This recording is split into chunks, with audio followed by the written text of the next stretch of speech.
இரட்சகருமாகிய கிறிஸ்துவின் நாமத்திலே மீண்டும் இந்த நேரலையிலே சந்திக்க தகப்பன் நமக்கு கொடுத்த மிகப்பெரிய தயவுக்காக ஸ்தோத்திரம். லாக்டவுன் 2 வாரங்களுக்கு ஆலயம் கூடக்கூடாது.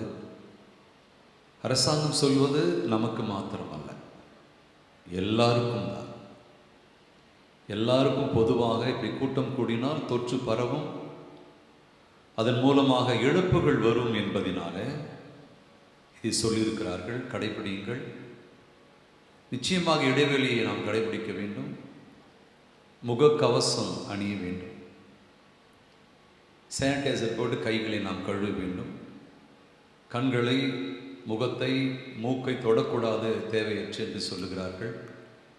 2 முறை நன்றாக குளிக்க வேண்டும். சூப், இது போன்ற சூடான பானங்களை எடுத்துக்கொள்ள சொல்கிறார்கள். இதை நீங்கள் செய்யுங்கள். ஜெபிக்கிறவர்கள் முழு உலகத்திற்காக, தமிழகத்திற்காக, சென்னைக்காக, நம்முடைய இந்திய தேசத்திற்காக, மாநில தமிழக முதல்வர் மற்றும் சகாக்கள், மத்தியில் ஆளக்கூடியவர்கள், ஒரு சகாக்கள் எல்லோரும் ஆசீர்வாதமாக இருக்க, இந்த நாடு சுபிட்சமாக இருக்க, இனி கொரோனாவின் வாயிலாக மரணங்கள் எதுவும் வராதபடிக்கு எல்லாம் சரியாக இருக்கும்படியாக நாம் ஜெபிக்கப் போகிறோம். வீடுகளிலே நினைத்துக் கொள்ளுங்கள்.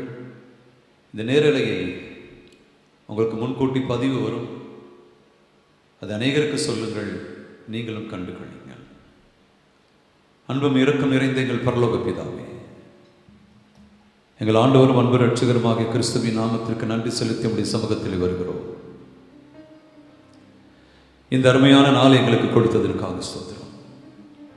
இந்த மேன்மையான நாளை நாங்கள் அனுபவிக்க கொடுத்ததற்காக ஸ்தோத்திரம். சபையிலே ஒன்றாக நாங்கள் கூடி வர முடியாவிட்டால் வீடுகளில் இருந்து உம்முடைய வார்த்தைகளை கேட்க கொடுத்த பாக்கியத்திற்காக நன்றி. இதில் அமர்ந்திருக்கிற அத்தனை பேரையும் கர்த்தர் ஆசீர்வதியும். இதில் பங்கெடுக்கிற அத்தனை பேரையும் கர்த்தர் உயர்த்தும். இந்த லைவ் வர காரணமாக இருந்த ஒவ்வொரு பிள்ளைகளுக்காக நன்றி. பாடுகிற, இசை வாசிக்கிற, லைவுக்கு உதவி புரிகிற அத்தனை பிள்ளைகளையும் இது கருத்தில் கொடுக்கிறோம். எங்கள் நாட்டை கர்த்தர் பாதுகாத்தருளும். இழப்புகள் இல்லாத நாடாக, மரணங்கள் இல்லாத நாடாக, மக்கள் எல்லாம் பாதுகாப்பாக இருக்க நாங்கள் ஜெபிக்கிறோம். இந்த சமாதானம், சந்தோஷம் ஒவ்வொரு குடும்பத்திற்கும் உண்டாகட்டும். இந்த சத்தம் கேட்கிற ஒவ்வொரு வீடுகளிலும் விசேஷித்த நன்மையும் தயவும் உண்டாகட்டும். பரலோக பணி மக்கள், HMC மக்கள், நண்பர்கள், சொந்தங்கள், பந்தங்கள் பார்க்கிற அனைவருக்கும் இது ஆசீர்வாதமாய் வேண்டும். உம் திருக்கரத்தில் கொடுக்கிறோம். நீரை பொறுப்பெடுத்து நடத்தும். எங்கள் ஆண்டவராக இயேசுவின் நாமத்தில் ஜெபிக்கிறோம் நல்ல பிதாவே, ஆமென். பாடி நாம் கர்த்தரை மகிமைப்படுத்துவோம். நன்றி நன்றி ஆவியானவரே, உடைய கிருபைகளுக்காக கொடான கூடி ஸ்தோத்திரம். மீண்டுமாக உயர்த்தவும் ஆராதிக்க வந்திருக்கிறோம். எங்களுடைய வாழ்க்கையில் நீங்கள் செய்த அதிசயங்கள், அற்புதங்கள் பார்த்தீங்கன்னா ஆயிரமாக இருக்கிறது. நாங்கள் உங்கள் துதியை சொல்வதில் மிகவும் பாக்கியமாக இருக்கிறோம், மிகவும் சந்தோஷமாக படுகிறோம். இந்த லாக்டவுன் பீரியடிலும் எங்களோடு கூட இருக்கிற கிருபைக்காக கொடான கூடி ஸ்தோத்திரம். நான் உன்னை விட்டு விலகுவதும் இல்லை, உன்னை கைவிடும் என்று சொன்னீங்க. அந்த வசனத்திற்காக கொடான கோடி நன்றி. எங்கள் மக்கள் பார்த்து கொண்டு இருக்கிறாங்க, அநேக மக்கள் பார்த்து கொண்டு இருக்கிறாங்க. ஆராதிக்க போகிறாப்பா, நீர் பெருகும், நாங்கள் சிறுவோம், உதவி செய்யுங்க. எங்களுக்கு கொடுத்த எல்லாமே நீங்கள் கொடுத்தது ஆவியானவரே. இந்த பேர், இந்த புகழ், பணம், ஆசீர்வாதம் எல்லாம் நீங்கள் கொடுத்தது. எங்கள் வாழ்க்கையில் நீங்கள் இல்லைன்னா நாங்கள் ஒன்றுமே இல்லைப்பா. ஒவ்வொரு நிமிஷமும் எங்கள் வாழ்க்கையில் நீங்கள் தேவைப்பா. நீர் ஒருவர் மாத்திரம் எங்கள் வாழ்க்கையில் உயர்ந்தவர். நீர் ஒருவரே எங்கள் வாழ்க்கையில் சிறந்தவர். எங்களுக்காக யுத்தங்களை மேற்கொள்பவர் நீர். எங்களுக்காக சத்ருவை அடிப்பவர் நீர். எங்களுக்காக ஜெயத்தை கொடுப்பவர் நீர் ஆவியானவரே. நாமம் உயர்ந்தது. நீர் உயர்ந்தவர் தகப்பனே. நீர் ஒருவர் மாத்திரம் மகிமைப்பட வேண்டும் ஆவியானவரே. நீர் ஒருவர் மாத்திரம் அசைவாட போய் இந்த கிருபைக்காக உமக்கு கொடான கோடி ஸ்தோத்திரம். நீங்கள் இப்பொழுது இருக்கிறதை பார்க்கணும் 1000 மடங்கு எங்களை ஆசீர்வதிப்பேன் என்று சொன்னீங்கப்பா. இந்த உலகத்துக்குரிய ஆசீர்வாதம் மாத்திரம் அல்ல, உன்னதத்துக்குரிய ஆசீர்வாதம் கொடுக்க போயிடுறே உங்க கொடான கோடி ஸ்தோத்திரம். நீர் ஒருவரே உயர்ந்தவர். நீர் ஒருவர் மாத்திரம் உயர்ந்தவர் அப்பா. கேருபீன்கள் மத்தியிலும் சேராபீன்கள் மத்தியிலும் தகப்பனே, அவை எல்லாமே பரிசுத்தர் பரிசுத்தர் சொல்லிக்கொண்டே இருக்கிறதா? நாங்களும் இந்த பூலோகத்தில் சொல்லிக்கொண்டே இருக்கிறோம் தகப்பனே. என் மகிமையான அதிசயம் அற்புதமானவர் ராஜா. அற்புதம் செய்யுங்கப்பா எங்க வாழ்க்கையில, உம்மைத்தான் நம்பி இருக்கோம் ஏசையா. அற்புதம் செய்யுங்கப்பா எங்க வாழ்க்கையில, உம்மைத்தான் நம்பி இருக்கோம் ஏசப்பா. உம்மைத்தான் நம்பி இருக்கீரோ, உம்மையன்றி யாரும் இல்லையப்பா. உம்மைத்தான் நம்பி இருக்கீரோ, உம்மையன்றி யாரும் இல்லையப்பா. சொல்லுங்க, அற்புதம் செய்யுங்கப்பா, அற்புதம் செய்யுங்கப்பா எங்க வாழ்க்கையில, உம்மைத்தான் நம்பி இருக்கோம் ஏசையா. அற்புதம் செய்யுங்கப்பா எங்க வாழ்க்கையில, உம்மைத்தான் நம்பி இருக்கோம் ஏசையா. உம்மைத்தான் நம்பி இருக்கீரோ, உம்மையன்றி யாரும் இல்லையப்பா. உம்மைத்தான் நம்பி இருக்கீரோ, நீங்க தான் ஏதாவது செய்யணும் என்று எதிர்பார்த்து காத்திருக்கிறோ. நீங்க தான் ஏதாவது செய்யணும் என்று எதிர்பார்த்து காத்திருக்கிறோ. நீர் சொன்ன வார்த்தையை பிடித்து கொண்டு, நீர் சொன்ன வார்த்தையை பிடித்து கொண்டு உங்க முகத்தை நோக்கி இருக்கிறோ, உங்க முகத்தை நோக்கி இருக்கிறோம். சொல்லுங்க, அற்புதம் செய்யுங்கப்பா, அற்புதம் செய்யுங்கப்பா எங்க வாழ்க்கையில, உம்மைத்தான் நம்பி இருக்கோம் ஏசையா. அற்புதம் செய்யுங்கப்பா எங்க வாழ்க்கையில, உம்மைத்தான் நம்பி இருக்கோம் ஏசையா. உம்மைத்தான் நம்பி இருக்கீரோ,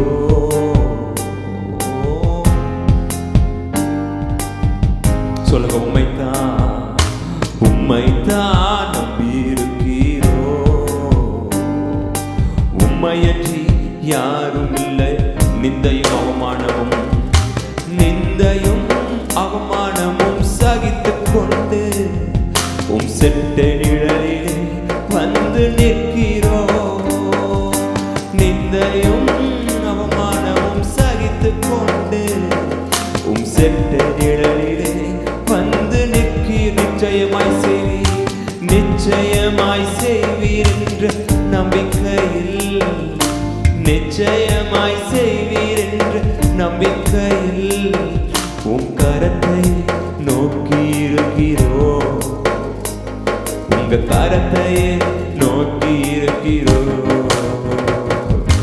அற்புதம் செய்யுங்கப்பா எங்க வாழ்க்கையில, உம்மைத்தான் நம்பி இருக்கோம் ஏசையா. அற்புதம் செய்யுங்கப்பா எங்க வாழ்க்கையில, சொல்லுங்க, உம்மைத்தான், உம்மைத்தான் நம்பி இருக்கீரோ, உம்மையன்றி யாரும் இல்லையப்பா. உம்மைத்தான் நம்பி இருக்கீரோ,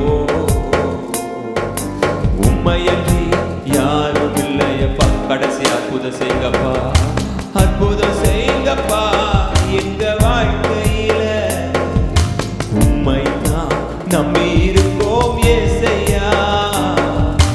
அற்புதம் செய்யுங்கப்பா எங்க வாழ்க்கையில, உம்மைத்தான் நம்பி இருக்கோம் ஏசையா. உம்மைத்தான் நம்பி இருக்கீரோ, உம்மையன்றி யாரும் இல்லையப்பா. உம்மைத்தான் நம்பி இருக்கீரோ, உம்மையன்றி யாரும் இல்லையப்பா. ஆமென். விசுவாசிக்கிறவர்கள் சொல்லுகிற வார்த்தை, உம்மை அல்லாமல் எனக்கு வேறு யாருமே இல்லை ஆண்டவரே. தேவனை நம்புகிறவர்கள் சொல்லுகிற வார்த்தை, நீர் இல்லாமல் என்னால் ஒன்றும் செய்ய முடியாது ஆண்டவரே. கர்த்தரை நேசிக்கிறவர்கள் சொல்லுகிற வார்த்தை, உம்மைத்தான் நம்பியிருக்கிறோம், உம்மை அன்றி வேறு யாரும் இல்லை அப்பா. அவர் நல்லவராக, அற்புதங்களை செய்கிற தேவனாக, தன்னை நேசிக்கிற மக்களுக்கு ஆச்சரியமான காரியங்களை செய்கிற ஆண்டவராக அவர் இருந்தார், இருக்கிறார், இருப்பார் என்பதுதான் உண்மை. வேதம் முழுவதும் அவரை நேசிக்கிற, அவரை நம்புகிற பிள்ளைகளுக்கு தேவன் போதுமானவராக இருக்கிறார். நேரலையின் வாயிலாக மீண்டும் நாம் சந்திக்க நமக்கு தேவன் பாராட்டின மிகப்பெரிய தயவுக்காக ஆண்டவருக்கு ஸ்தோத்திரம். கிறிஸ்துவின் நாமத்திலே என் அன்புக்குரிய HMC உறவுகளை, நேரலை பார்த்து கொண்டிருக்கிற ஒவ்வொரு சகோதர சகோதரிகள், பெரியவர்கள், தாய் தகப்பன்மார், சிறு பிள்ளைகள் அனைவரையும் கிறிஸ்துவின் நாமத்தில் நான் ஆசீர்வதிக்கிறேன். கிருபையும் சமாதானமும் உங்களுக்கு உண்டாவதாக. ஒரு தலைப்பை நீங்க பார்த்திருப்பீங்க, மக்களின் நினைவும் தேவனின் மனம். மக்களின் நினைவும் தேவனின் மனமும் அப்படின்ற தலைப்பை நீங்க பார்த்திருப்பீங்க. ஏன் இந்த தலைப்பு வந்தது அப்படின்னு சொல்லும் பொழுது, ஏசாயாவின் புஸ்தகம் 53ஆம் அதிகாரத்தை நாம் எடுத்துக்கொள்கிறோம். ஏசாயாவின் புஸ்தகம் 53ஆம் அதிகாரம் 4ஆம் வசனத்திலே, மெய்யாகவே அவர் நம்முடைய பாடுகளை ஏற்றுக்கொண்டு நம்முடைய துக்கங்களை சுமந்தார், இது தேவனுடைய மனம். இப்ப மக்களுடைய நிலைமை, அவங்களுடைய மனசு பாருங்க. நாமும் தேவன், அவர் தேவனால் அடிபட்டு வாதிக்கப்பட்டு சிறுமைப்பட்டவர் என்று எண்ணினோம். இந்த ஒரே வசனத்தில் ரெண்டும் இருக்கு. மக்களுடைய நினைவும் என்ன மாதிரி நினைவு இருக்கு அப்படின்னு இருக்கு, தேவனுடைய நல்ல மனதும் அங்க இருக்கு. மீண்டும் அதை நாம் வாசிக்கலாம். மெய்யாகவே அவர், இயேசு கிறிஸ்து, நம்முடைய பாடுகளை ஏற்றுக்கொண்டு நம்முடைய துக்கங்களை சுமந்தார், இது அவருடைய மனம். இப்ப நம்முடைய மனம், நாமோ அவர் தேவனாலே அடிபட்டு வாதிக்கப்பட்டு சிறுமைப்பட்டவர் என்று எண்ணினோம். பெரும்பாலான மக்களுடைய நினைவு தேவனுக்கு எதிராகவே இருக்கிறது. தேவனை அறிகிற விஷயத்திலே மதம் என்று ஒன்று குறுக்கே வருகிறது. தேவனை அறிந்த பிள்ளைகளுக்கு ஏதாச்சும் நன்மையான அற்புதமான காரியங்கள் நடக்கவில்லை என்று சொன்னால் அங்கே அவிசுவாசம் குறுக்கே வருகிறது. இந்த காரியத்தை நான் கேட்டிருக்கிறேன், இது எனக்கு கர்த்தர் செய்யணும் என்று சொல்லிவிட்டு ஓரிரு வாரங்கள் அதற்காக ஜெபித்து விட்டு அந்த காரியங்கள் நடக்காத பட்சத்திலே சோர்ந்து போய் விடுகிறார்கள். அந்த ஜெபத்தை விட்டு விடுகிறார்கள், தேவனை விட்டு விடுகிறார்கள். ஆனால் நமக்கு எல்லாமே வேகமாக நடக்க வேண்டும் என்ற ஆசை, நமக்கு எல்லாமே உடனடியாக நடக்க வேண்டும் என்ற ஆசை. நம்முடைய ஆசைகளுக்கும் எல்லைகளுக்கும் தேவன் காலங்களை வரையறுத்து வைத்திருக்கிறார், நேரங்களை வரையறுத்து வைத்திருக்கிறார். நம்முடைய காலங்கள் அவருடைய கையில் இருக்கிறது, அவருடைய காலங்கள் நம்முடைய கையில் இல்லை, அவருடைய நேரங்கள் நம்முடைய கையில் இல்லை. மனுக்குலத்திற்கு, இந்த பூமிக்கு அவர் என்ன செய்ய போகிறார் என்பது நம்முடைய கையில் இல்லை. ஆனால் நமக்கு என்ன நடக்க வேண்டும், நமக்கு என்ன ஆக வேண்டும் என்பது அவருடைய கையில் இருக்கிறது. உள்ளங்கையில் வரைந்து வைத்திருக்கிறேன் அப்படின்னா என்ன அர்த்தம்னா, அவனுடைய எல்லா முழு வாழ்க்கையினுடைய காரியங்கள், திட்டங்கள் என்னுடைய கையில் இருக்கிறது. என் கையில் இருந்தால் அது நன்மையாக தான் இருக்கும், அது தீமையாக இருக்காது. வருகிற சில காரியங்கள் தீமை போல தெரியும், எல்லாம் முடிந்து விட்டது போல தெரியும், இதற்கு மேலே போவதற்கு வழி இல்லாதது போல தெரியும். ஆனால் தேவனுடைய கரத்தில் நம்முடைய காரியங்கள் இருக்கும் என்று சொன்னால் நமக்காக பாதைகளை உருவாக்குவார், நமக்காக விசேஷமான பார்வைகளை உருவாக்குவார். பார்வைகள் என்று சொன்னால் நமக்காக வரக்கூடிய உதவி, பாதைகள் என்று சொன்னால் நமக்கான எதிர்காலம். இதை இரண்டையும் உருவாக்கி கொடுக்க தேவன் நல்லவராக இருக்கிறார். பெரும்பாலான மக்கள் நினைவு தேவனுக்கு எதிராகவே இருக்கிறது. ஆனால் தேவனுடைய மனம் மக்களை நேசிப்பதாகவே இருக்கிறது. என்னதான் துரோகம் செய்தாலும், விட்டு ஓடினாலும், பழித்து பேசினாலும், வேண்டாம் என்று சொன்னாலும், அவரை தேடி வரும் பொழுது அவர் அணைத்துக் கொள்ளுகிற தேவனாகவும், அவரிடத்தில் ஓடி வரும் பொழுது அவர் ஆறுதல் செய்கிற தேவனாகவும், நான் சோர்ந்து விட்டேன் என்று சொல்லும் பொழுது இதோ என் மார்பு இருக்கிறது, தோல் இருக்கிறது, சாய்ந்து கொள் என்று சொல்லுகிற தேவனாகவும் நம்முடைய கர்த்தர் இருப்பதை நாம் பார்க்கிறோம். வேதம் முழுவதும் பட்சபாதம் இல்லாமல் தேவன் யாவருக்கும் நன்மை செய்கிற கர்த்தராக இருக்கிறார். நான் ஆரம்பத்திலே சொன்னது போல, இயேசுவை ஒரு மதமாக பார்த்தால் நிச்சயமாய் மனதை ஏற்றுக்கொள்ளாத பிரச்சனை வரும். இரட்சகராக, சிருஷ்டிகராக, தேவனாக, ஆண்டவராக பார்க்கும் பொழுது மனம் தாராளமாய் அவர் பக்கமாக நிற்கும்.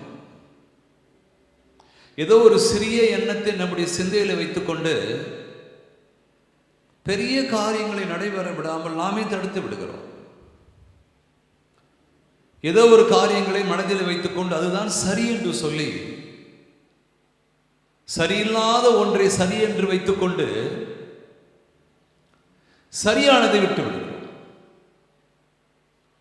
அதான் தலைப்பு இப்படி எடுத்தோம், மக்களுடைய நினைவும் தேவனுடைய மனமும். மக்களுடைய நினைவு ஏற்றம் இறக்கமானது, சீரானது அல்ல. இன்று நாம் உறங்கும் பொழுது ஒரு நிலை இருக்கும், காலை எழும்பும் பொழுது ஒரு நிலை இருக்கும். இதற்கு இடைப்பட்ட நேரத்தில் வரக்கூடிய கனவுகள், நினைவுகள், எண்ணங்கள் நாளை நம்மை கலங்கடிக்கலாம் அல்லது சந்தோஷப்பட வைக்கலாம். இரவு கேட்கிற காரியங்கள் இரவுக்கு சில வேளை சந்தோஷம் கொடுக்கலாம், அல்ல இரவுக்கு சில வேளை துக்கத்தை கொடுக்கலாம். கேட்ட காரியத்தினாலே அது நல்ல காரியமாக இருந்தாலும் தூக்கம் நன்றாக வரலாம், நல்ல காரியம் இல்லை என்றால் தூக்கம் போய்விடலாம்.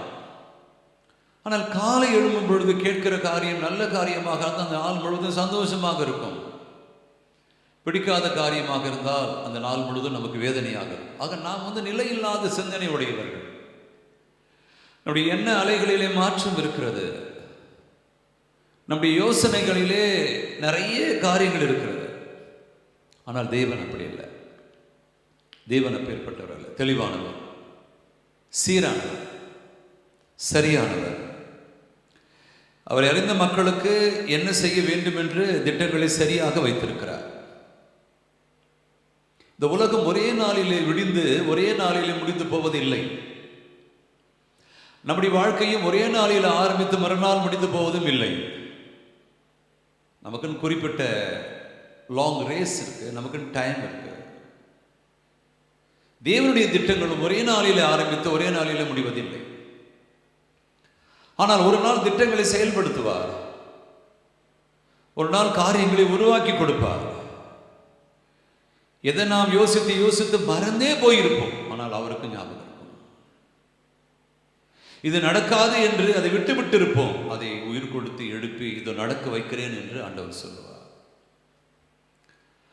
ஆகவேதான் மனுஷனாலே கூடாதது தேவனாலே கூடும் அப்படின்னு நாம வசனங்களை பார்க்கிறோம். பெரும்பாலான மக்கள் நினைவு தேவனுக்கு எதிராகவே இருக்கிறது. லூக்காவின் புஸ்தகத்திலே நாம் பார்க்கும் பொழுது ஆண்டவராகிய இயேசு கிறிஸ்து அவர்கள் வாழ்ந்த வாழ்க்கையான நேரத்திலே அநேகர் நன்மை அடைந்தார்கள், அநேகர் அவரை வாழ்த்தினார்கள், அவரை ஆசீர்வதித்தார்கள்.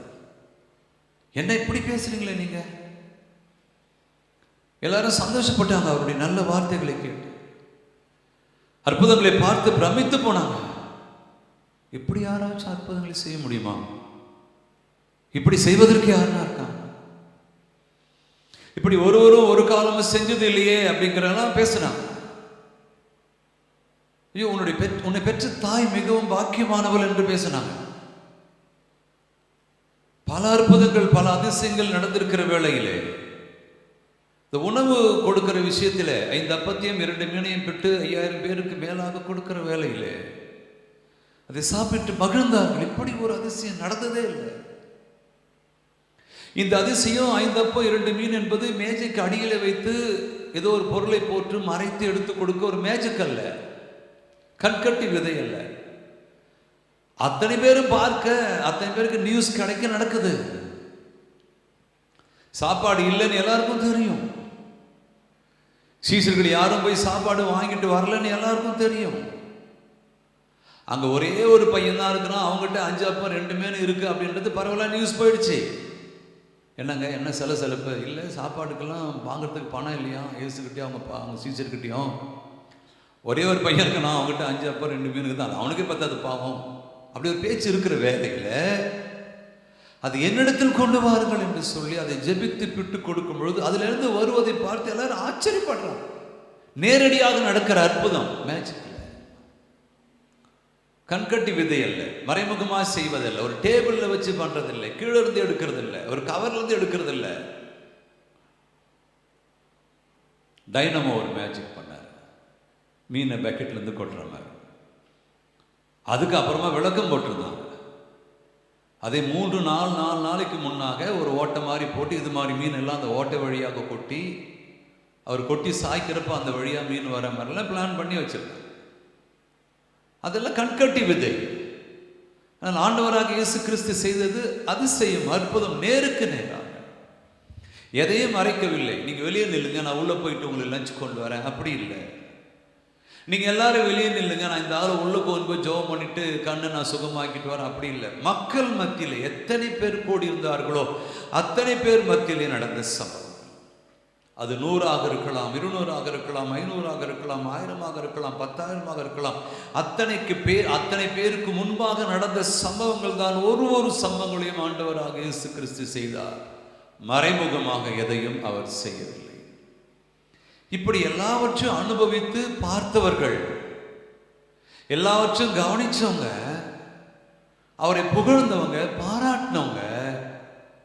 தலைப்பை நான் சொல்லிட்டேன், மக்களின் நிலையும் நினைவும் தேவனின் மனமும். பெரும்பாலான மக்கள் நினைவு தேவனுக்கு எதிராகவே இருக்கிறது அப்படின்னு ஏன் அதை நான் எடுத்தேன்னா, லூக்காவின் புஸ்தகம் 23ஆம் அதிகாரம் 21ஆம் வசனம், அவர்களோ அவனை சிலுவையில் அறையும் என்று கூக்குரலிட்டார். இதான் மக்களுடைய நினைவு. சூழ்நிலைக்கு ஏற்றவாறு மாறுவது, தன்னை யாராலும் விரட்டும் பொழுது அதற்கு ஏற்றவாறு போய்விடுவது, எல்லாவற்றையும் அனுபவித்து விட்டு அதை மறந்து புதிதாக ஏதோ ஒரு சம்பவங்களை நினைத்து கொண்டு அதை செய்வது, அதிலே வாழ்வது. ஒரு நாளுக்கு முன்ன வரை, 2 நாளுக்கு 3 நாள் முன்ன வரை ஒரு பண்ண அதிசயங்களை அற்புதங்களை எல்லாம் பார்த்தார்கள். ஆண்டவராக இயேசு கிறிஸ்து அவர்கள் செய்த எல்லா மேன்மையான காரியங்களை பார்த்தாங்க. எல்லாம் தெரியும், கானாவூர்ல இருந்து எல்லா விஷயங்களும் தெரியும், வாழ்த்தினார்கள். இப்ப உடனே இந்த மதவாதிகள் எல்லாரும் சேர்ந்து கொஞ்சம் காசு பணத்தெல்லாம் கொடுத்து, கொஞ்சம் த்ரெட்டனிங் கொடுத்து, த்ரெட் பண்ணி, கொஞ்சம் பயமுறுத்தி, எல்லாம் இப்படிதான் சொல்லணும், கோரஸா நீங்க யாருன்னா மாற்றி சொன்னீங்கன்னா அவ்வளவுதான். வடகொரியான ஒரு நாடு இருக்கு, அந்த நாட்டு அதிபர்கள் யாருன்னா இறந்துட்டா அந்த நாடே அழுகும். அப்படி யாருன்னா அழாம பேசிட்டு சிரிச்சுட்டு இருந்தா அவங்களுக்கு மறந்த தண்டனை பிரச்சனைன்னு சொல்றாங்க. அந்த நாடு எல்லாம் மர்மமாவே இருக்கு. ஒரு நபர் அப்படியே ஒரு சுண்டி வரல எல்லா வேலையும் செய்யறாரு. இது எவ்வளவு நாள் போகும்னா ரொம்ப நாள் போகாது. மக்களை அதிக நாட்களுக்கு யாரும் பயமுறுத்தி அடைக்கெல்லாம் வைக்க முடியாது. பூமியிலே மனிதன் போடுகிற திட்டம் ஒன்று உண்டு. இந்த பூமியெல்லாம் உருவாக்கியது ஆண்டவர். அந்த திட்டங்களை கர்த்தர் பார்க்கிறார். மனித திட்டங்கள் சரியாக இல்லாமல் போகும் பொழுது பரலோக திட்டங்கள் பூமியிலே நிறைவேறும். அதான் சொல்ல நம்முடைய சித்தம் பரலோகத்தில் செய்யப்படுவது போல பூமியிலையும் செய்யப்படுவதாக. பூமியை பார்த்துட்டே இருப்பார், எல்லாம் சரியா போயிட்டு இருக்கா, ஓகே, எங்கன்னா சரியில்லையா, பரலோக திட்டம் இப்போ வேலை செய்ய ஆரம்பிச்சிடும். சில வழக்குகள்லாம் பாருங்க, வழக்கை எடுத்து நடத்தி யாருமே நடத்த மாட்டாங்க. ஹைகோர்ட், சுப்ரீம் கோர்ட் முன் வந்து வழக்கை எடுக்கும்.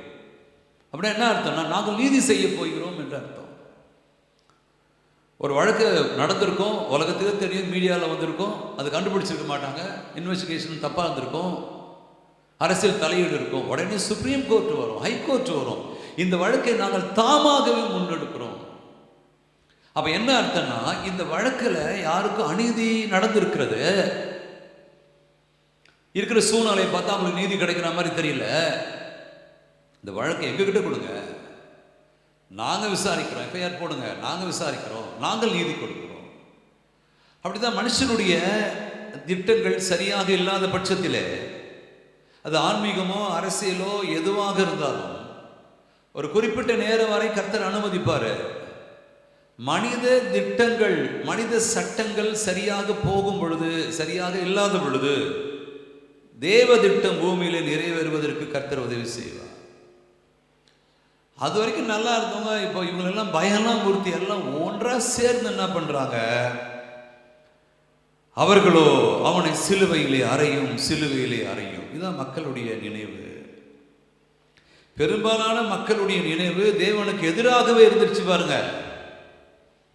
அதுவரை போகிறப்ப தாவீதின் குமாரனுக்கு ஓசன்னா, ரபி வாழ்க, உண்மை போல யாரும் இல்லை, சாப்பாடு கொடுத்தீங்க, அதிசயம் செஞ்சீங்க, ஒரே அமக்களும் தான். அவர் வந்தாருனாலும் ஆயிரக்கணக்கான மக்கள் பின்னால் போற அதே மக்கள் இவனை சிலுவையிலே அறையும், சிலுவையிலே அறையும் என்று ஒரே கோரஸ் சொல்றாங்க. நல்லது நடக்கிற வரைக்கும் எல்லாம் ஓகே, ஏதாவது ஒரு காரியம் ஆகிற வரைக்கும் இவங்க தேவை, தேவன் தேவை, மற்றவங்க எல்லாரும் தேவை. இந்த காரியங்கள் முடிந்த பிறகு, ஒரு காரியம் ஆகும் வரை தேவன் என் தேவை, எல்லா காரியம் முடிந்த பிறகு தேவன் ஏன் எனக்கு தேவை, அப்படி போகும். ஒரு காரியம் ஆகும் வரை நீ எனக்கு தேவை, எல்லாம் முடிந்த பிறகு நீ ஏன் எனக்கு தேவை, இதான் பார்க்கிறோம். ஆனால் தேவன் அவருடைய மனம் பாருங்க, மக்களையே நேசிப்பதாக இருக்கிறது. எந்த மக்கள் இவரை சிலுவையிலே அறையும் அறையும் என்று கூக்குரல் இட்டார்களோ, யார் இவரை சிலுவையிலே அறையும் என்று ஒரு கோரஸா கத்துனாங்களோ, அந்த சத்தம் இவர் கேட்குது, அதை இவர் கவனிக்கிறாங்க. ஆனா இவருடைய முடிவில் அந்த மக்களை சபிக்கல. சபிக்காம இவரே எவ்வளவு அழகான வார்த்தையை சொல்றாரு பாருங்க. அதே 23 அதிகாரம் 34 வசனத்தில், அப்பொழுது இயேசு, பிதாவை இவர்களுக்கு மன்னியும், தாங்கள் செய்கிறது என்னதென்று அறியாது இருக்கிறார்களே என்றார். அப்ப இவங்களை மன்னிச்சிரு, தெரியல யாருக்கு என்ன செய்யறாங்க. இன்னைக்கும் அப்படிதான் கேள்வி வருது, 3 ஆணியை புடுங்க முடியாதவர்கள் எப்படி தேவனா இருக்கலாம், அப்படிலாம் பேசுறாங்க. அது கண்கூடா நீங்க யோசனை பண்ணி பாருங்க. 5 அப்ப 2 மீனை எல்லாத்துக்கும் பங்கிட்டு கொடுத்தவர் 3 ஆணியை பிடிங்கி போட்டு வர்றது கஷ்டமான காரியம். செத்து போய் 4 நாள் கல்லறைக்குள் இருக்கிற லாசர்வே வெளியே வா அப்படின்னு எழுப்பினவருக்கு ஆணிகளே கீழே உருவி போங்கன்னா உருவி போக போகுது. செத்து போன நாயின் ஒரு மகனுடைய அவனை உயிரோடு எழுப்பின தேவனுக்கு இந்த ஆணியை பிடிங்க போறது எவ்வளவு பெரிய விஷயம். எவ்வளோ சொல்ல, தண்ணீரை அப்படி ஊத்துறாங்க, அது அப்படியே ரத்தமா மாறுது, திராட்சை ரசமா மாறுது. அப்படி பண்ணவருக்கு ஒரு செகண்ட்ல இந்த கையில் இருக்கிற காலில் இருக்கிற ஆணிகள் உருவி போக கடவுது. அவர் 10,000 தூதர் வாங்க எல்லாரையும் வெட்டி வீசுங்கன்னா நடந்திருக்குமே. அதை நிறைவேற்ற வரவில்லை, மனுக்குலத்திற்காக மரிக்க வந்தார். தன் மரணத்தின் வாயிலாக உன் மீட்பு வெளியேற பெற்றது என்பதை சொல்ல வந்தார். அவர் மரணத்தின் வாயிலாக எனக்கு வாழ்வு என்று 33 ஆண்டுகள், மரணம் 3 நாள் உயிர்த்தெழுந்து வருவேன், அது நித்தியம். இது யாரும் செய்ய முடியாது. நம்ம சார்ந்தவங்க எவ்வளோ பேர் மறிச்சிருக்காங்க, பெரிய பெரிய ஆளுங்க. வருஷம் ஒரு முறை நினைவு நாளை கொண்டாடுறோம், அவங்க கல்லறைக்கு போகிறோம், சமாதிக்கு போகிறோம், அவங்களுக்கு வேண்டியதெல்லாம் நம்ம செஞ்சுட்டு வரோம். அவருடைய கல்லறைக்கும் ஆட்கள் போயிட்டு தான் இருக்காங்க. ஆனால் அவர் இங்கே இல்லை, உயிர்த்தெழுந்தார் அப்படின்னு தான் வார்த்தை அங்கே இருக்கு, வசனமும் அப்படிதான் இருக்கு. மக்களுடைய நினைவு வேற, தேவனுடைய மனசு வேற. ஏதோ ஒரு காரணம் சொல்லி தேவனை வேண்டாம் என்பதும், எல்லாவற்றையும் மன்னித்து மக்களை ஏற்றுக்கொள்வதும் தேவனுடைய குணமா இருக்கு. ஏதோ ஒரு காரணத்தை சொல்லி இயேசு எனக்கு வேண்டாம், ஒரே வார்த்தை. ஆனால் எல்லாவற்றையும் மன்னித்து அவர்களுடைய ஆபத்திலே, கஷ்டத்திலே, சங்கடங்களிலே, வறுமையிலே, தோல்வியிலே, வேதனையிலே, வியாதியிலே, கண்ணீரிலே, அழுகையிலே, அவங்க அழைக்கும் பொழுது, கூப்பிடும் பொழுது வந்து எல்லாவற்றையும் மன்னித்து அவங்களை நேசிப்பது தேவனுடைய குணமா இருக்கு. யோவானின் புஸ்தகம் 13ஆம் அதிகாரத்தை நாம் எடுத்துக்கலாம்.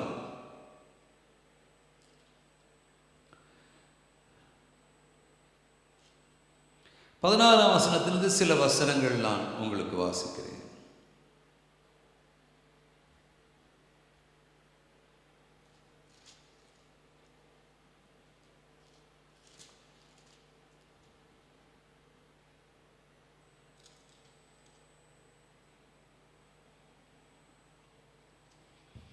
மெய்யாகவே மெய்யாகவே நான் உங்களுக்கு சொல்லுகிறேன், ஊழியக்காரன் தன் எஜமானிலும் பெரியவன் அல்ல,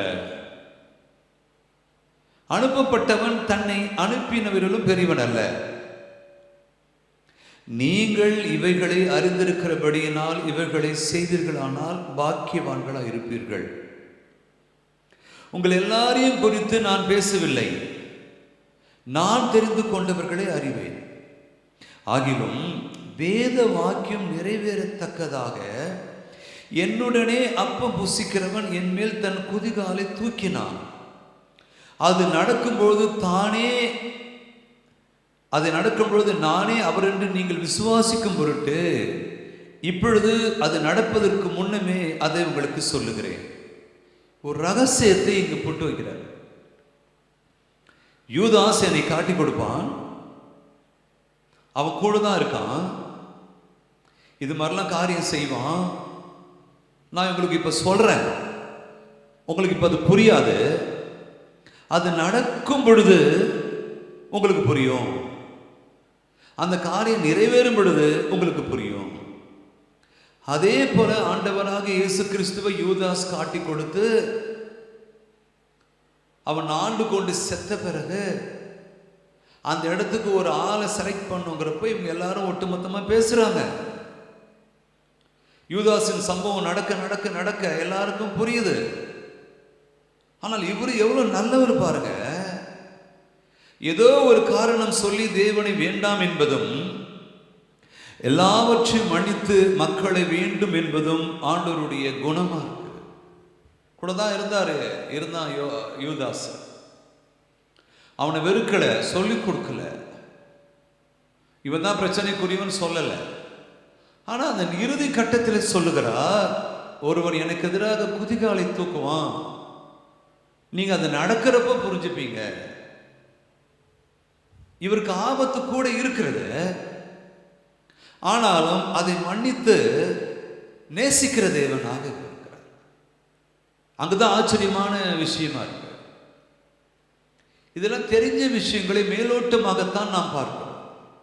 தலைப்புக்காக மக்களின் நினைவும் தேவனின் மனமும், ஒரு ஆவிக்குரிய பகுதிக்கெல்லாம் நம்ம போகல, அப்படி வசனங்களுக்குள்ளாகவே தான் நாம் பார்த்து கொண்டிருக்கிறோம். ஒரு சிறப்பான சம்பவத்தை நம்ம பார்க்கலாம். இது ஏற்கனவே தெரிஞ்சிருக்கோம், மீண்டும் நாம் ஒரு முறை பார்க்கலாம். மார்க்கின் புஸ்தகம் 5ஆம் அதிகாரத்தை நாம் எடுத்துக்கொள்வோம். இந்த 5ஆம் அதிகாரத்தில் முதல் வசனத்தில் தெரியும், பிசாசு பிடித்திருந்த லேகியோன் பின்பு அவர்கள் கடலுக்கு அக்கறையில் உள்ள கதரேனருடைய நாட்டில் வந்தார்கள். அவர் படவில் இருந்து இறங்கினவுடனே அசுத்த ஆவியுள்ள ஒரு மனுஷன் பிரேத கல்லறைகளிலிருந்து அவருக்கு எதிராக வந்தான். இதெல்லாம் நமக்கு தெரியும். அவனுடைய குடியிருப்பு கல்லறைகளில் இருந்தது. அவனை சங்கிலிகளாலும் கட்ட ஒருவனாலும் கூடாது இருந்தது. அவன் அநேகந்தரம் விலங்குகளினாலும் சங்கிலினாலும் கட்டப்பட்டிருந்து சங்கிலிகளை முறித்து விலங்குகளை தகர்த்து போடுவான். அவனை அடக்க ஒருவனாலும் கூடாது இருந்தது. அவன் எப்பொழுதும் இரவும் பகலும் மலைகளிலும் கல்லறைகளிலும் இருந்து கூக்குரலிட்டு கல்லுகளினாலே தன்னை காயப்படுத்தி கொண்டிருந்தான். அவன் இயேசுவை தூரத்திலே கண்ட பொழுது ஓடி வந்து அவரை பார்த்து பணிந்து கொண்டு, இயேசுவே, உன்னதமான தேவனுடைய குமாரனே, எனக்கும் உமக்கும் என்ன? என்னை வேதனைப்படுத்தாதபடிக்கு தேவன் பேரில் உமக்கு ஆணி என்று மிகுந்த சத்தமிட்டு சொன்னான். ஏனெனில் அவர் அவனை நோக்கி, அசுத்த ஆவியே, இந்த மனுஷனை விட்டு புறப்பட்டு போ என்று சொல்லியிருந்தார். அப்பொழுது அவர் அவனை நோக்கி, உன் பேர் என்னவென்று கேட்டார். அதற்கு அவன், நாங்கள் அநேகராக இருக்கிறபடியால் என் பேர் லேகியோன் என்று சொல்லி தங்களை அந்த திசைகளிலிருந்து துரத்தி விடாதபடிக்கு அவரை மிகவும் வேண்டிக் கொண்டான். அப்பொழுது அவ்விடத்தில் மலை அருகே அநேகம் பன்றிகள் கூட்டமாக மேய்ந்து கொண்டிருந்தது. அந்த பிசாசுகள் எல்லாம் அவரை நோக்கி, பன்றிகளுக்குள்ளே போகும்படி அவைகளுக்குள்ளே எங்களை அனுப்பும் என்று அவரை வேண்டிக் கொண்டன. இயேசு அவைகளுக்கு உத்தரவு கொடுத்த உடனே அசுத்த ஆவிகள் புறப்பட்டு பன்றிகளுக்குள் போயின. உடனே ஏறக்குறைய 2000 பன்றிகள் உள்ள அந்த கூட்டம் உயர்ந்த மேட்டிலிருந்து ஓடி கடலிலே பாய்ந்து கடலில் அமிழ்ந்து மாண்டது. பன்றிகளை மேய்த்தவர்கள் ஓடி இதை பட்டணத்திலும் சுற்றுப்புறங்களிலும் அறிவித்தார்கள். அப்பொழுது சம்பவித்ததை பார்க்கும்படி ஜனங்கள் புறப்பட்டு, மக்களுடைய நினைவு பாருங்க, புறப்பட்டு இயேசுவிடத்தில் வராங்க. எல்லாரும் வந்து அந்த கடற்கரை ஓரமாக இவர்கள் வந்து பல ஆண்டு ஆயிடுச்சாங்க. இப்போ வராங்க. வந்து லேகியோனாகிய பிசாசுகள் பிடித்திருந்தவன் வஸ்திரம் தரித்து உட்கார்ந்து புத்தி தெளிந்திருக்கிறதை கண்டு பயந்தாங்க. அவன் கெட்டு போயிருக்கிறப்பையும் பயந்தாங்க, அவன் நல்லா இருக்கிறப்பையும் பயந்தாங்க. பின்னால உங்களுக்கு அதுக்குரிய பாயிண்ட் வருது. பிசாசு பிடித்திருந்தவனுக்கு பன்றிகளுக்கும் சம்பவித்ததை கண்டவர்கள் அவர்களுக்கு விவரமாய் சொன்னார்.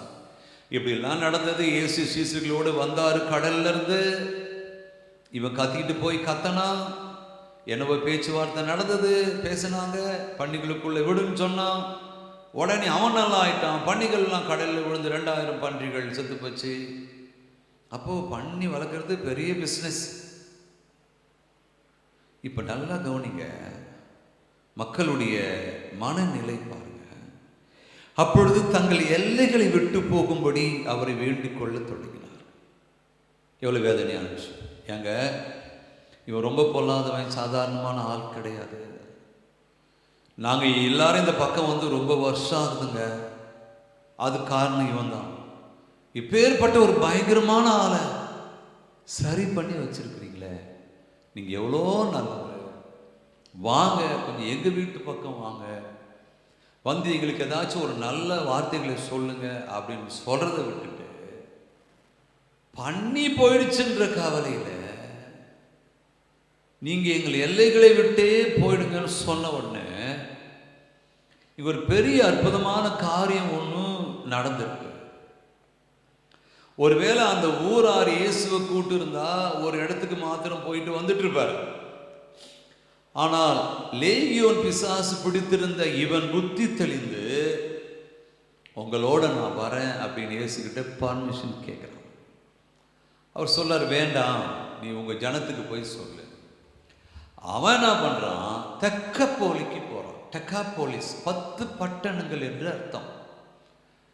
தெக்கப்போலி என்று சொன்னால் 10 பட்டணங்களுக்கு போய் இயேசுவை பத்தி பிரம்மாண்டமா சொல்றான். வேண்டாம், எங்க எல்லையை விட்டு போய்விடுங்க அப்படின்னு சொன்னான். எல்லையை விட்டு போய்விடுங்க அப்படின்னு சொன்னான்.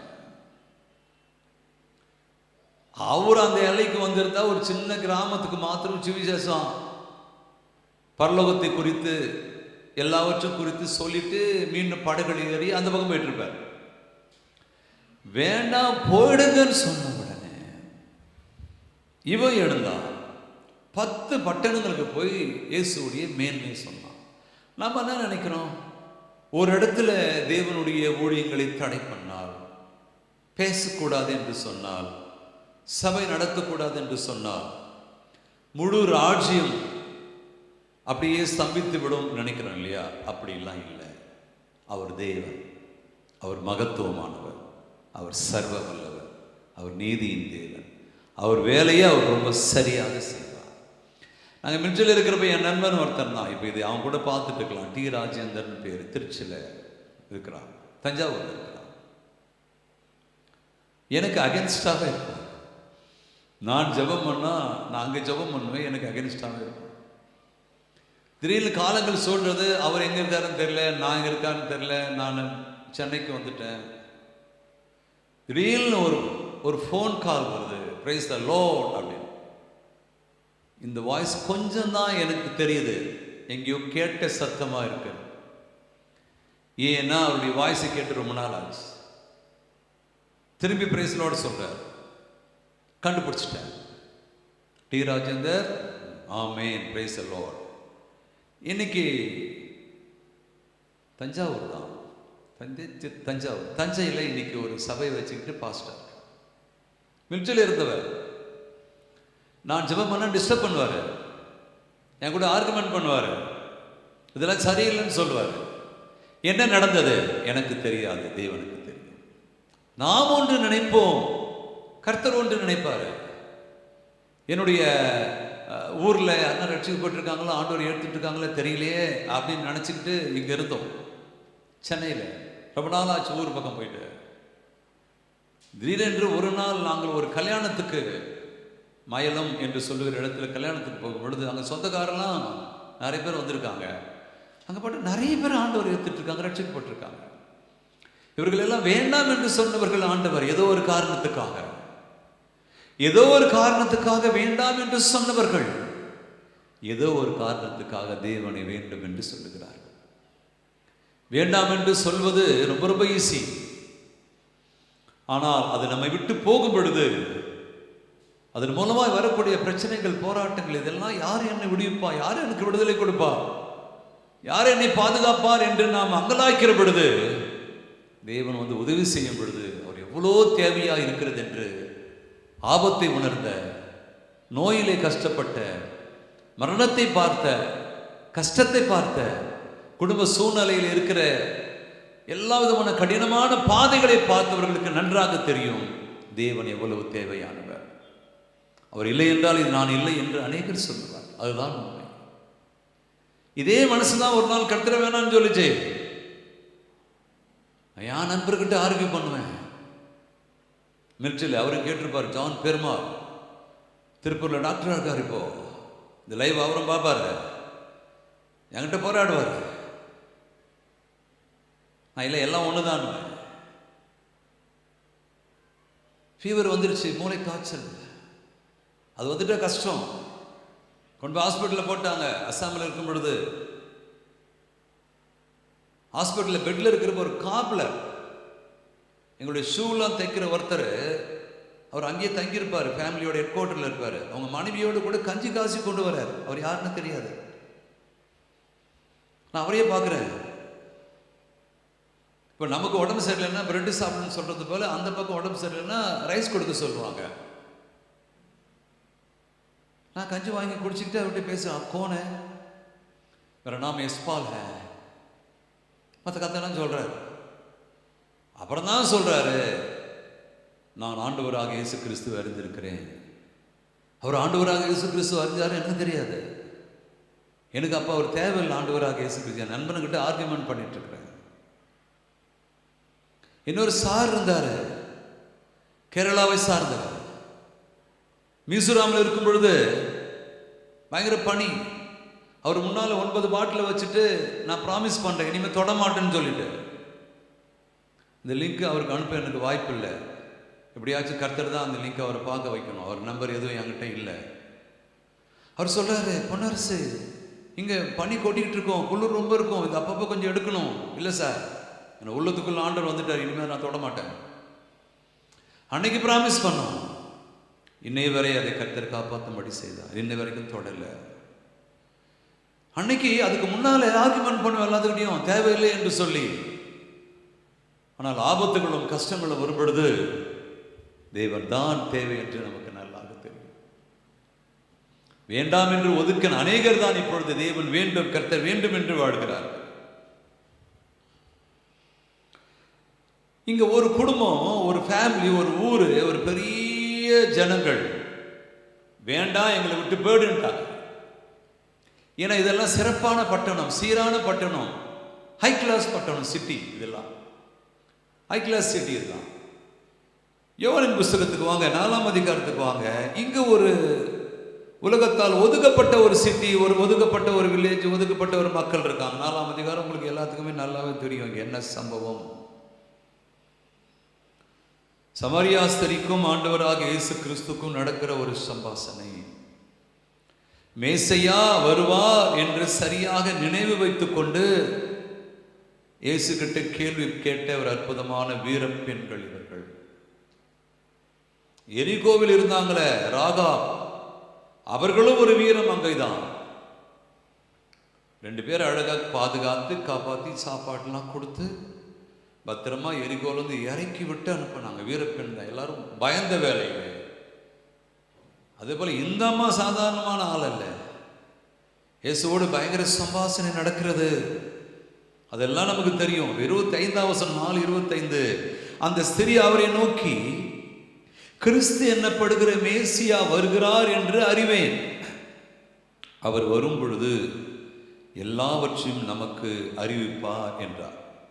அதற்கு இயேசு, உன்னுடனே பேசுகிற நானே அவர் என்றார். தனியே ஒரு பெண்ணுக்கு, உலகத்தால் துரத்தி விடப்பட்ட பெண்ணுக்கு, இவள் சரியில்லை என்று சொல்லுகிற அந்த அற்புதமான மகளுக்கு தேவன் சொன்ன வார்த்தை, மேசியா வருவார் கேள்விப்படுறல? ஆமா, நான் தான். சீசர்களும் இல்லை, ஏன்னா எல்லாரும் இப்போ லஞ்சு வாங்க, மதியம் டைம் லஞ்சு வாங்க போயிருக்காங்க. யாரும் இல்லை. கிணத்தாண்டு சம்பாஷணை நடக்குது.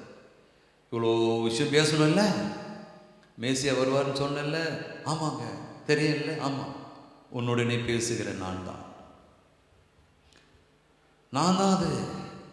அந்த தருணத்தில் அவருடைய சீஷர்கள் வந்து அவர் ஸ்திரீயுடனே பேசுகிறதை பற்றி ஆச்சரியப்பட்டார்கள். அன்னெசரி அப்படிலாம் பேசுறது இல்லை யாருக்கிட்டும். ஏன் ஆச்சரியப்பட்டாங்க? இது மாதிரிலாம் தனியா பேசுறதே இல்லையே. இப்ப பேசிதான் ஆகணும்.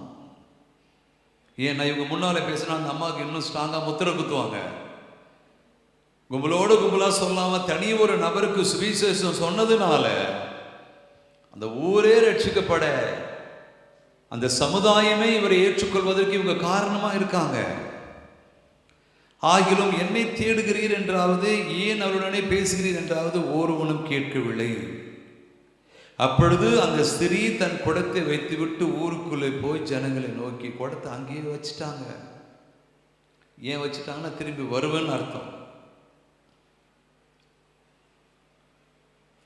நான் செய்த எல்லாவற்றையும் ஒரு மனுஷன் எனக்கு சொன்னார், அவரை வந்து பாருங்கள், அவர் கிறிஸ்து தானோ என்றார். எவ்வளவு தெளிவான வார்த்தை சொன்னார். இவ்வளவு தெளிவா இயேசுவை மேசியா கிறிஸ்து என்று எவ்வளவு தெளிவா இந்த அம்மா சொன்னார். என்னை பத்தி ஒருத்தர் எல்லாத்தையும் புட்டு புட்டு வச்சுட்டாருங்க. வாங்க எல்லாரும், தண்ணி குடம் நான் அங்கே தான் வச்சுட்டு வந்துக்கிறேன், யாக்கோபுடைய கிணத்து கிட்ட தான். அவர் மேசியாவா வந்து நீங்க பாருங்க, நீங்க எல்லாரும் அவர் வந்து நீங்க பாருங்க. அப்பொழுது அவர்கள் ஊரில் இருந்து புறப்பட்டு அவரிடத்திற்கு வந்தார்கள். இப்ப 39ஆம் வசனத்தை பாருங்க.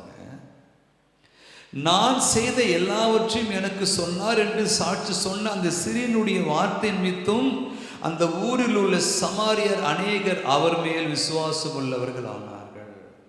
இந்த அம்மாவுக்கு மாத்திரம் நடந்த சம்பவத்தை இவர் சொல்லவில்லை. இப்ப பிரசங்கம் பண்ண ஆரம்பிக்கிறாரு. வார்த்தை புறப்பட்டு வருது, அது எல்லாருக்குள்ளேயும் பாயுது. தேவனுடைய வார்த்தை ஒவ்வொரு மனிதர்களையும் தொடும். ஒவ்வொரு மனிதனுடைய கடந்த கால வாழ்க்கையை சொல்லிக் கொடுக்கும். ஒவ்வொரு மனுஷனும் எங்க நிக்கிறோன்ற தராசிலே நிறுத்த வைக்கும். வார்த்தை நீதியானது. அவர் வார்த்தை யாரையும் நிர்பந்தப்படுத்தாமல் சரியாக வரும். இந்த அம்மாவை பற்றி சொன்ன உடனே இந்த அம்மாவுக்கு ரொம்ப ஆச்சரியப்பட்டு குடத்தை அங்கேயே வச்சுட்டு முடிவு பண்றாங்க, மக்கள் எல்லாம் நான் அழைச்சிட்டு வரணும், இவர் மேசியா தானே, கிறிஸ்து தானே, எல்லாரும் பார்க்கட்டும். எனக்கு ஆச்சரியமா இருக்கு, இப்படி என்ன யாரும் சொன்னதில்லை. என்ன வேற மாதிரி தான் சொல்லியிருக்கிறாங்க, வேற மாதிரி தான் ட்ரீட் பண்ணியிருக்கிறாங்க. இப்படி எல்லா விஷயங்களையும் சொன்னதில்லை. குடம் வச்சுட்டு வாங்க எல்லாரும் கையோடு அழைத்து கொண்டு வந்து குளத்தருகே கிணச்சருகே இப்போ பிரசங்கம் போகுது. இந்த வார்த்தைகள் எல்லாம் கேட்ட பொழுது அவங்க விசுவாசமாயிட்டாங்க. தேவனுடைய ஒரு வார்த்தை கோடிக்கணக்கான இதயங்களை தொடும்.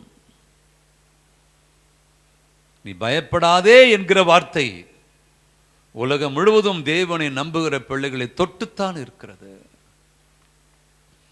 கர்த்தர் எனக்காக யாவையும் செய்து முடிப்பார் என்ற வார்த்தை, இந்த ஒரே ஒரு வார்த்தை வாழ்ந்தவர்களையும் தொட்டு இருக்கிறது. தேவனுக்குள் வாழ்ந்து கொண்டு இருக்கிறவர்களையும் தொட்டு கொண்டு இருக்கிறது. வாழ போகிற மக்களையும் தொடப்போகிறது. அவரை உன்னை விட்டு விலகுவதில்லை, உன்னை கைவிடுவதில்லை என்ற ஒரு வார்த்தை, ஒரு வசனம் 2000 ஆண்டுகளாக அநேகரை தொடுகிறது. ஆண்டவரை அறிந்த பிள்ளைகளையும் அது இன்னும் பேசுகிறது, தொடுகிறது, தைரியம் நம்பிக்கை கொடுக்கிறது. ஆண்டவரை அறியாத பிள்ளைகளையும் அந்த வார்த்தைகள் தொடுகிறது, நம்பிக்கை கொடுக்கிறது. இந்த ஒரு வசனம் 2000 ஆண்டுகளாக நமக்கு இவ்வளோ நம்பிக்கை கொடுக்கிறது என்று சொன்னார். தேவனை நேருக்கு நேராக பார்த்த சமாரியர்கள் அவர் வாயிலிருந்து வந்த கிருபை உள்ள வார்த்தைகளை பார்த்து அநேகர் அவரிடத்தில் விசுவாசமுள்ளானார்கள். 40ஆம் வசனம், சமாரியர் அவரிடத்தில் வந்து, பிரசங்கெல்லாம் முடிஞ்சிருச்சு, இவர் பசியா இருக்காரு, சாப்பாடு வந்துருச்சு, தங்களிடத்தில் தங்க வேண்டும் என்று அவரை வேண்டிக் கொண்டார்கள். பாருங்க, அதாங்க எங்க ஊரு, இது யாக்கோபு எங்களுக்காக கட்டி கொடுத்த கிணறு. இந்த அம்மா வந்தாங்க, ஏதோ நீங்க பேசுனீங்களா, அவங்க வாழ்க்கையை புட்டு புட்டு வச்சிங்களா வந்து சொன்னாங்க, அழைச்சிக்கிட்டு வராங்க, ஊரே திரண்டு வரும். அது வரைக்கும் நீங்க காத்திருந்தீங்களே, அது வரைக்கும் எங்களுக்காக அமர்ந்திருந்தீங்களே, எவ்வளவு நல்ல ஆண்டவர் பாருங்க. உனக்கு சொல்லிட்டோமா, நீ எல்லாருக்கும் சொல்லு, சீசர்கள் வாங்க போலாம், போயிட்டு இருக்கலாம், போகல. ஒவ்வொரு மனிதனையும் தேவன் நேசிக்கிறார். அவரை நேசிக்கிற ஒவ்வொரு மனிதர்களும் கர்த்தர் பாதுகாப்பு கொடுக்கிறார். அவரை நம்புகிற ஒவ்வொரு மக்களையும் கர்த்தர் கைவிடாமல் கருத்திலே மூடி அணைத்து கொண்டு, நான் உன் பக்கபலமாக இருக்கிறேன் என்கிற தைரியத்தையும் நம்பிக்கையும் கர்த்தர் கொடுக்கிறார். தனித்தனி நபர்களை கர்த்தர் நேசிக்கிறார். இந்த கூட்டத்தோடு கூட்டமா ஒரு வார்த்தையை சொல்லிவிட்டு போகிற தேவன் அல்ல, ஒவ்வொருவரையும் பெயர் பெயராக அறிந்திருக்கிற ஆண்டவர், ஒவ்வொருவரையும் நபர் நபராக தலை தலையாக அறிந்திருக்கிற கர்த்தர் இவர். உங்களையும், இந்த வார்த்தையை கேட்கிற உங்களையும் அறிந்திருக்கிறார். What you are thinking? எனக்கு யார் இருக்கா, என் உள் மனசு தெரியுமா? இப்போ கர்த்தருக்கு தெரியும். பேசுகிற எனக்கு தெரியாது, கேட்கிற உனக்கு தெரியும். இந்த பிரச்சனைக்குள்ளேருந்து எனக்கு கர்த்தர் விடுதலை செய்வாரா? நிச்சயம் செய்வார். இதிலிருந்து கர்த்தர் என்னை பாதுகாப்பாரா? நிச்சயம் பாதுகாப்பா. இந்த அற்புதம் எனக்கு நடக்குமா? நடக்கும். ரொம்ப நாளாக தடையா இருக்க உனக்கு, ரொம்ப நாள், அவருக்கு ஒன்றுமே இல்லை. அவர் எல்லாவற்றையும் செய்கிற சர்வ வல்லவர். உன் இருதயம் அதிசயப்பட்டு பூரிக்கும். அந்த அளவுக்கு கர்த்தர் உனக்காக காரியங்களை செய்வார். நம்பும் பொழுது அது நடக்கிறது. இப்போ ஊருக்கு போயிடுறாரு, சமாரியா ஊருக்கு போயிடுறாரு. அப்பொழுது அவருடைய உபதேசத்தின் நிமித்தம் இன்னும் அநேகர் விசுவாசிக்கிறார். பேசுறாரு பேசுறாரு பேசுறாரு. 2 நாள் தங்கிட்டாரு. அங்கேயே கயிறு கட்டல, சாப்பாடு எல்லாம் அங்கேயே வந்துருச்சு. எவ்வளவு நல்ல ஆண்டவர். வானம் பூமி எல்லாவற்றும் தன்னுடைய வாயினால வார்த்தையினால உருவாக்கின கர்த்தர். மனுஷனாக இந்த பூமியிலே அவதாரம் எடுத்து மனித உருவத்திலே வந்து மனிதர்களோடு வாழ்ந்து பழகி அவங்களுக்கு வரக்கூடிய நிந்தைகள், பாடுகள், வேதனை, கஷ்டம், பாரம், துன்பம், துயரம் எல்லாவற்றையும் அறிந்து மனிதனோடு மனிதனாக பழகி மனுஷியோடு மனுஷியாக பழகி உள்ளங்களை அறிந்து உடலை மாத்திரம் அறிந்த உலகத்திலே உள்ளங்களை அறிந்த தேவன் தான் பெரியவர். டாக்டர் உடம்பை பார்ப்பாங்க, சொந்தக்காரங்க உடம்பை பார்ப்பாங்க, ட்ரெஸ்ஸை பார்ப்பாங்க, அழகை பார்ப்பாங்க, கலரை பார்ப்பாங்க. இவர் மாத்திரம்தான் உள்ளங்களை பார்க்கிற தேவன். உள்ளத்தில் என்ன போகுது எல்லாவற்றும் அறிந்தவர். அந்த அம்மாவை பற்றி புட்டு புட்டு சொல்லும் பொழுது அந்த அம்மா ஆச்சரியமாக பார்த்துருக்கும். பேச்சு இருக்கு, வார்த்தையே வந்திருக்காது வாயிலிருந்து. எப்படி இவ்வளோ கரெக்டாக சொல்கிறாரு? அப்போ ஒரு சாதாரணமான ஆள் இல்லை, மேசியா கிறிஸ்து. குடத்தை வை, ஆட்களை எல்லாம் அழைச்சிட்டு வா. அவங்க வந்து பார்த்துட்டு ஊருக்கு வாங்க, எங்கள் ஊரில் வந்து தங்குங்க. 2 நாள் சீஷர்கள் எல்லாரும் அங்கேயே தங்கி.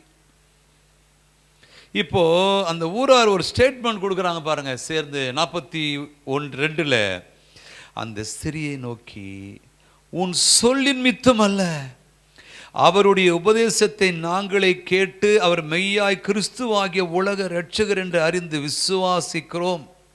ஃபெய்த் கன்ஃபஸ், விசுவாசாரிக்கு. இந்த வருமா, நீ சொன்னது ஒரு பக்கம். நாங்கள் நேருக்கு நேராய் அவரை பார்த்து அவர் பேசுகிற வார்த்தையெல்லாம் கேட்டு, இவர் தான் உலக இரட்சகர். சொல்றது யாரு?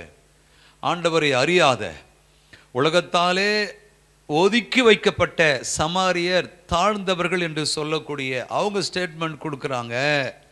அவர் மெய்யாய் கிறிஸ்துவாகிய உலக இரட்சகர் என்று அறிந்து விசுவாசிக்கிறோம் என்றார்கள். 2 நாளைக்கு பின்பு அவர் அவ்விடம் விட்டு புறப்பட்டு கலிலேயாவுக்கு 2 நாள் கழிச்சு அந்த இடத்தை விட்டு கலிலேயாவுக்கு போறார். கேட்கிறார், சில வேளை மக்கள் சொல்லுவதை கேட்கிற ஆண்டவர், கவனிக்கிற ஆண்டவர், பார்க்கிற ஆண்டவர். இதெல்லாம் எப்போ தெரியுமா நமக்கு வேலை செய்யும்? முழுமனதாய் நம்பும் பொழுது, முழுமனதாய் அவரை நேசிக்கும் பொழுது, முழுமனதாய் அவரை அங்கீகரிக்கும் பொழுது. இந்த உலகம் என்னை நிராகரித்து கைவிடப்பட்ட நிலையிலே நான் என் தேவனை அறியும் பொழுது என் தேவன் என்னை அங்கீகரித்து அநேகருக்கு முன்பாக உயர்ந்த இடத்திலே, உயர்ந்த ஸ்தானத்திலே வைக்க கர்த்தர் நல்லவராக இருக்கிறார். விசுவாசம் என்பது ஒரு நீடிய பயணம், லாங் ரேஸ், மாரத்தான். ஓடணும், மயக்கம் வரும், சோர்வு வரும், உடம்புல இருக்கிற தண்ணியெல்லாம் ட்ரை ஆகிற மாதிரி தெரியும். கொஞ்ச நேரம் வேறு வரும், அப்புறம் வேறு வராது. தண்ணியெல்லாம் போயிடுதே, எல்லாம் வேப்பரேட் ஆகிடுது, எல்லாம் நீராவியாக போயிடுது. மயக்கம் போட்டு விடுற மாதிரி இருக்கும். சாஞ்சிட்டேன், முடியல, சோர்ந்துட்டேன், அடுத்து மரணம் தான். இல்லை, உன் ரேஸ் இன்னும் கண்டினியூவாக இருக்கு. ஏன் அந்த ரேஸு? ஜெயிப்பதற்காக, ஜெயம் கொடுப்பதற்காக. ஜெயம் கொடுக்கிற கர்த்தர் நல்லவர். கெட்டவர்கள் நல்லவர்களாக கூடாது என்று உலகம் நினைக்கும். கெட்டவர்கள் நல்லவர்களாய் மாற வேண்டும் என்று தான் தேவன் நினைப்பார். உங்கள் சொந்த பந்தம் இவங்கெல்லாம் உங்களை சார்ந்தவங்க யாருன்னா மேலே வந்துட்டா, நீ மேலே வந்துட்டா நிறைய பேர் கண்ணு பிடிக்காது. ஏதோ ஒன்று பண்ணி மேலே வந்துட்டா, யாருன்னா சண்டை போட்டிருப்பாங்க, அவங்கள உனக்கு பிடிக்காது. மேலே வந்துடுச்சா ஐயோ வாயில் வயிற்றுல அடிச்சுப்பாங்க. இவர் மாத்திரம்தான் சந்தோஷப்படுவார். ஏன்னா நம்ம அவரை நம்புவதினாலே, விசுவாசிப்பதினாலே. ஒரு கூட்டம் போ என்றது அந்த கடற்கரை ஓரமாக 10 பட்டணங்கள் சார்ந்த ஒரு நாட்டு கூட்டம் போ என்றது. உலகத்தால் கைவிடப்பட்டு விசாரிக்காத ஒரு கூட்டம் வா என்றது சமாரியர்கள். நான் எந்த கூட்டம்? நாம் எந்த கூட்டம்? இயேசுவே நீ வா என்று சொல்லுகிற கூட்டமா? நீ வந்தால் அதிசயம் நடக்கும், அற்புதம் நடக்கும், மேன்மை நடக்கும், ஆச்சரியமான காரியம் நடக்கும். என்னுடைய எல்லா வாழ்க்கை சூழ்நிலை மாற்றப்பட்டு, என் நிந்தனை, அவமானம், கஷ்டங்கள், வறுமை எல்லாம் மாற்றப்பட்டு நான் மேன்மையான நிலைக்கு வருவேன் அப்படின்ற அவரை அழைக்கிற கூட்டமா? என்னால் முடியும், நான் பார்த்துப்பேன், இதெல்லாம் ஒன்றும் இல்லை, இதெல்லாம் சும்மா அப்படின்னு சொல்கிற கூட்டமா? அந்த கூட்டம் போ என்று சொல்லுகிற கூட்டம். இது அவரை வா என்று சொல்லுகிற கூட்டம். ஐ பிலீவ், என்னுடைய விசுவாசம், நான் நம்புவது, இந்த கேட்கிற எல்லோரும் இயேசுவே வா என்று கூட்டத்தாராக இருந்தால் அவர் வருவார். நன்மையும் கிருபையும் நடக்கும், நன்மையும் கிருபையும் தொடரும், ஆசீர்வாதங்கள் நிச்சயமாக இருப்போம். நீ அழிவாயா என்று நினைக்கும் உலகம், நீ எழுவாயா என்று நினைப்பது உன்னதர். அவ்வளோதான்பா, முடிஞ்சிருச்சு இவன் கதை, அவ்வளோதான் முடிஞ்சிருச்சு. இது உலகம், சந்தோஷப்படும், ஒரு மாலை போட்டு போயிடும். அவர் அப்படி இல்லை. மரித்து உயிர்த்தெழுந்தவர், மீண்டும் ஜீவனையும் வாழ்வையும் மறுமலர்ச்சியும் கொடுக்கிற ஆண்டவர், சர்வ வல்லவர், நல்லவர். ஆதியாகமத்தின் புஸ்தகம் 6ஆம் அதிகாரம் 5, 6, 2 வசனங்கள். மனுஷனுடைய அக்கிரமம் பூமியிலே பெருகினது என்றும் அவன் இருதயத்தின் நினைவுகள் தோற்றமெல்லாம் நித்தமும் பொல்லாததே என்றும் கர்த்தர் கண்டு தாம் பூமியிலே மனுஷனை உண்டாக்கினதற்காக கர்த்தர் மனஸ்தாபப்பட்டார். அது அவர் இருதயத்துக்கு விசனமா இருந்துச்சு. மனுஷனும் குரங்கும் ஒன்றும் இல்லை, அதுல இருந்து தான் மனுஷன் வந்தான் அப்படின்னு நிறைய பேர் சொல்லிட்டாங்க. ஆனால் ஆராய்ச்சி சொல்லுது, மனுஷனுக்கும் குரங்குக்கும் சம்பந்தம் கிடையாது. ஆனால் இது ரெண்டு ஏதோ ஒரு பொருளில் உருவாக்கப்பட்டிருக்கிறது. என்ன பொருள்? மண். மனுஷனும் மண்ணில் தான் உருவாக்கப்பட்டான் 6வது நாள், குரங்கும் மண்ணில் தான் உருவாக்கப்பட்டுச்சு 6வது நாள், எல்லா மிருக ஜீவன்களும் 6வது நாள் தான் உருவாக்கப்பட்டுச்சு. ஆதாமும் 6வது நாள் தான் உண்டாக்கப்பட்டாரு. ரெண்டுக்கும் என்ன வித்தியாசம்? இவனுக்கு உயிரை கொடுத்து எழுப்பி, இவனுக்கு இவருடைய உயிரை கொடுத்து, இவருடைய ஜீவனை கொடுத்து, சுவாசத்தை கொடுத்து, அவன் ஆசியில இவருடைய காத்த ஊதி ஜீவாத்மா சிந்திக்கிற நபராக மாறிட்டான், வாழ்கிறவனாக மாறிட்டான், தேவனோடு பேசுகிறவனாக மாறிட்டான், நடக்கிறவனாக மாறிட்டான். தேவன் என்னெல்லாம் சிந்திக்கிறாரோ அது மாதிரி சூப்பரா சிந்திக்கிற ஆளாக மாறிட்டான், ரசிக்கிற ஆளாக மாறிட்டான், பேசுகிற ஆளாக மாறிட்டான். மிருகம் பேசல, ரசிக்க தெரியல. ஒரு கண்ணாடியை பார்த்தோன்னே மனுஷன் யான் ஒருவன் கண்டுபிடிச்சிருவான். மிருகங்கள்ல இந்த குரங்கு, நாய், யானை இப்படி ஒரு சிலர் தான் கண்டுபிடிக்காது ஏன் ஒருவன், மற்றவங்களாம் தெரியாது, பயந்துடும் அது யார், இன்னொரு மிருகம் வந்திருக்குதுன்னு சொல்லிட்டு. சமீபத்து ஆராய்ச்சி என்ன சொல்லிருக்காங்க, மனுஷன் குரங்குல மனுஷன் வரல, ஆனால் இது ரெண்டுக்கும் ஏதோ ஒரு கலவை இருக்கு. ஒன்றும் இல்லை, மண்ணு தான் கலவை. அவர் மண்ணினாலே உருவாக்குனாரு. ஆதாம மண்ணினால உருவாக்கி அவனுக்கு சுவாசத்தை கொடுத்துட்டு இதுங்களுக்கெல்லாம் அப்படி ஜீவனை கொடுத்தாரு. மற்ற மிருகம் எந்த உடைய மூக்குலையும் இவர் ஊதலை, ஜீவன் அடைங்கன்னாரு, அடைஞ்சிருச்சு. ஆதாம் இதுக்கெல்லாம் பேர் வைப்பானாரு, ஆதாம் பேர் வச்சுட்டார். இதுதான் இப்போ தேவனுடைய சிருஷ்டிப்பு நாளுக்கு நாள் ஆராய்ச்சியின் மூலமாக நிறுவனமாகிறது. தேவன் எல்லாம் சரியாக சிருஷ்டித்தார் என்று சொல்லி